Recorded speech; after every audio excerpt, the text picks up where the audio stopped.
Hey, here's another drone flute that I'm excited to share with you today. Uh, this here is what I call a split drone flute. I think most people call them a harmony drone flute. This is a real simple one. It's just got the three holes here on the long barrel, the three holes here on the short barrel. Usually I like to make a thumb hole just for an extra note in there, but don't have that one on this.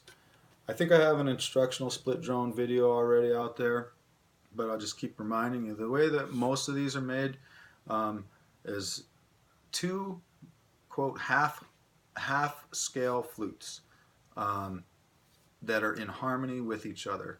Oftentimes, most often, you'll see them at the fifth of the scale, which is like this, which means this is an E minor over here on the long barrel. This is a B minor on the short barrel.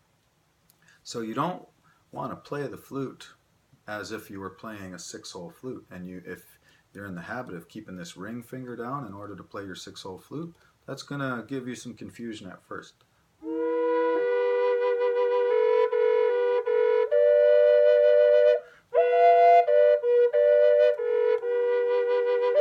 That might sound dissonant because that's not the way this is tuned.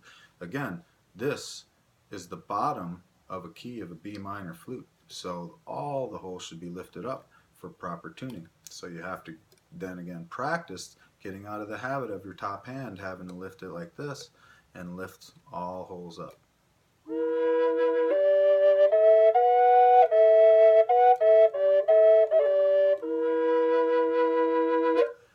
And you can refer to the instructional video for more detail on all that. I just wanted to share this beautiful piece with you. This is Ambrosia Maple here.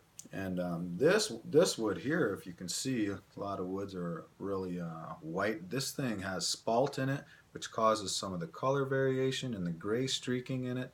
Also has a lot of bug holes all throughout the grain. That's what made me purchase this wood here. You know, a lot of flute makers, they might avoid woods like that because in order to make a flute work, all those holes would have to be sealed. But I just thought of it as a great opportunity to add some turquoise inlay, and I think that the gray blue of the wood, I just thought it was going to lend itself really well with all of that little blue inlay that's throughout this flute. Really, really looks great.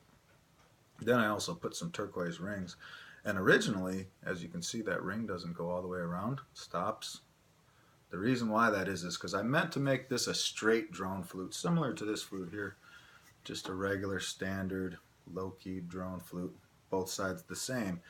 But one of them holes that I needed to fill happened to be in between the two barrels, and I was getting an air leak, which was causing it to overblow.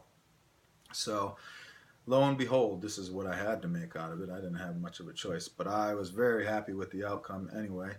But I had already made that turquoise inlay, and then I had to cut this piece off in order to make it a split drone. So that's why we have that there. But we also have a ring that goes all the way around on top. Again, you can see all of that inlay work that's all over that turquoise there, all in all them bug holes. I just thought it was a very beautiful piece. And the accent stripes are again ebony with maple. I think that's a beautiful combination there. And this time I actually made the howling wolf fetishes each out of one of those. Usually I would use either white or black, and this time I used one of each. And to me, if you can think of the yin yang, you know, the yin yang symbol and the dark versus light and the balance of all things and the dualities, and that's what that reminds me of, feminine and masculine and all of those things that exist in the world that create balance. So that's what that represents to me. I think the colors are gorgeous. I think the sound came out beautiful as well. So just wanted to share that with you. You'll see it on the website.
enjoy that. Have a great day.